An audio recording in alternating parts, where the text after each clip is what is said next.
ಲೋಕಸಭಾ ಕದನದ ಬಳಿಕ ರಾಜ್ಯದಲ್ಲಿ ಮೇಲ್ಮನೆ ಸಮರ. ವಿಧಾನಸಭೆಯಿಂದ ವಿಧಾನ ಪರಿಷತ್ಗೆ ನಡೆಯುವಂತಹ ಎಲೆಕ್ಷನ್ ಇದು. ಜೂನ್ 17ಕ್ಕೆ 11 ವಿಧಾನ ಪರಿಷತ್ ಸದಸ್ಯರ ಅವಧಿ ಮುಕ್ತಾಯ ಆಗ್ತಾ ಇದೆ. 11 ಹೊಸ ವಿಧಾನ ಪರಿಷತ್ ಸದಸ್ಯರ ನೇಮಕಕ್ಕೆ ನಡೆಯುವ ಚುನಾವಣೆ. ಪರಿಷತ್ ಪ್ರವೇಶಕ್ಕೆ ಈಗ ರಾಜಕೀಯ ನಾಯಕರ ನಡುವೆ ಭಾರಿ ಪೈಪೋಟಿ.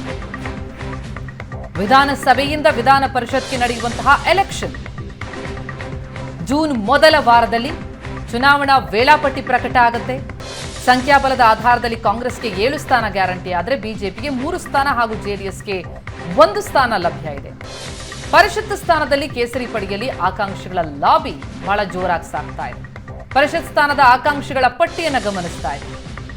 ಬಹಳ ದೊಡ್ಡದಿದೆ. ಬಿಜೆಪಿಯ ಎನ್ ರವಿಕುಮಾರ್, ರಘುನಾಥ್ ಮಲ್ಕಾಪುರೆ, ತುಳಸಿ ಮುನಿರಾಜು ಪರಿಷತ್ ಅವಧಿ ಜೂನ್ 17ಕ್ಕೆ ಮುಕ್ತಾಯ ಆಗ್ತಾ ಇದೆ.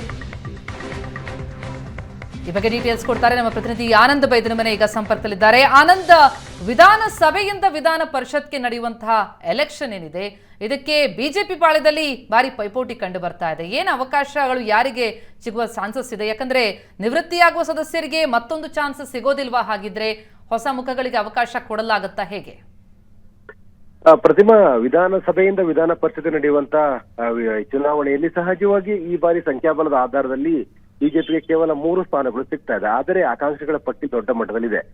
ಕಳೆದ ಬಾರಿ ಸರ್ಕಾರ ಇದ್ದಂತ ಕಾರಣಕ್ಕಾಗಿ ದೊಡ್ಡ ಸಂಖ್ಯೆಯಲ್ಲಿ ವಿಧಾನ ಪರಿಷತ್ ಅವಕಾಶಗಳಿತ್ತು. ಆದರೆ ಸಂಖ್ಯಾಬಲದ ಆಧಾರದಲ್ಲಿ ಕೇವಲ 66 ಸ್ಥಾನಗಳನ್ನು ಹೊಂದಿರತಕ್ಕಂಥ ಬಿಜೆಪಿ ಕೇವಲ 3 ಸದಸ್ಯರನ್ನಷ್ಟೇ ಆಯ್ಕೆ ಮಾಡಲಿಕ್ಕೆ ಸಾಧ್ಯ ಇದೆ.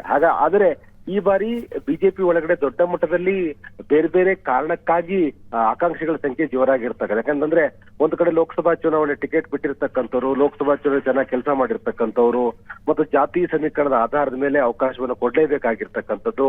ಇನ್ನೊಂದು ಕಡೆ ವಿಧಾನ ಪರಿಷತ್ನ ಒಳಗಡೆ ಹಾಲಿ ಕೆಲಸ ಮಾಡ್ತಿರ್ತಕ್ಕಂಥವ್ರಿಗೆ ಅವಕಾಶ ಕೊಡೋದು ಮತ್ತು ಸಂಘಟನೆ ಒಳಗಡೆ ಕೆಲಸ ಮಾಡಿ ಬಹಳ ವರ್ಷಗಳಿಂದಲೂ ಕೂಡ ಅವಕಾಶ ಕಾಯ್ತಾ ಇರ್ತಕ್ಕಂಥವ್ರು, ಇವರೆಲ್ಲರನ್ನೂ ಕೂಡ ಸನ್ಮಾನ ಪಡಿಸಬೇಕಾಗಿರ್ತಕ್ಕಂಥ ಅನಿವಾರ್ಯತೆ ಇದೆ.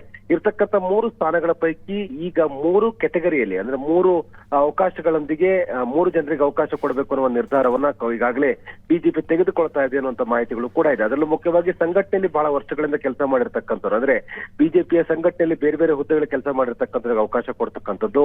ಇನ್ನೊಂದು ಕಡೆ ಜಾತಿ ಸಮೀಕರಣದ ಆಧಾರದ ಮೇಲೂ ಕೂಡ ಅವಕಾಶ ಕೊಡುವಂಥದ್ದು. ಇನ್ನೊಂದು, ಈ ಬಾರಿ ಲೋಕಸಭಾ ಚುನಾವಣೆ ಟಿಕೆಟ್ ಬಿಟ್ಟಿರ್ತಕ್ಕಂಥ ಟಿಕೆಟ್ ಸಿಗದೆ ಪರಿಷತ್ ಸ್ಥಾನವನ್ನ ಕೊಡ್ತೇವೆ ಅಂತೇಳಿ ಭರವಸೆ ಕೊಟ್ಟು ಆ ಭರವಸೆ ಪಡ್ಕೊಂಡು ಚುನಾವಣೆ ಒಳ್ಳೆ ರೀತಿ ಕೆಲಸ ಮಾಡಿರ್ತಕ್ಕಂಥವ್ರು, ಇವರೆಲ್ಲರೂ ಕೂಡ ಆ ಕ್ರೈಟೀರಿಯಾದಲ್ಲಿ ಕನ್ಸಿಡರ್ ಮಾಡಬೇಕು. ಆ ಕಾರಣಕ್ಕಾಗಿ ಆಕಾಂಕ್ಷಿಗಳ ಪಟ್ಟಿ ಜೋರಾಗಿದೆ.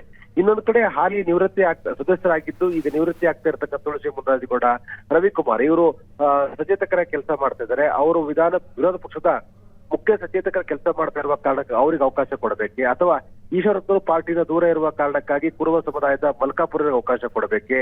ಸೊ ಎಲ್ಲ ಚರ್ಚೆಗಳು ಕೂಡ ಇದೆ. ಇನ್ನೊಂದು ಕಡೆ ಸಂಘಟನೆ ಒಳಗಡೆ ರೀನಾ ಪ್ರಕಾಶ್ ಅವರಿಗೆ ಅವಕಾಶ ಕೊಡಬೇಕಾ, ಗೀತಾ ವಿವೇಕಾನಂದ, ಎಸ್ ಹರೀಶ್, ಹೀಗೆ ಬೇರೆ ಬೇರೆ ಹೆಸರುಗಳು ಕೇಳಿ ಬರ್ತಾ ಇರುವ ಕಾರಣಕ್ಕಾಗಿ ದೊಡ್ಡ ಮಟ್ಟದ ಒತ್ತಡಗಳು ಕೂಡ ಪಾರ್ಟಿ ಒಳಗಡೆ ಇದೆ. ಥ್ಯಾಂಕ್ ಯು ಅನಂತ್ ಆಮೇಲೆ ಮಾಹಿತಿಗೆ.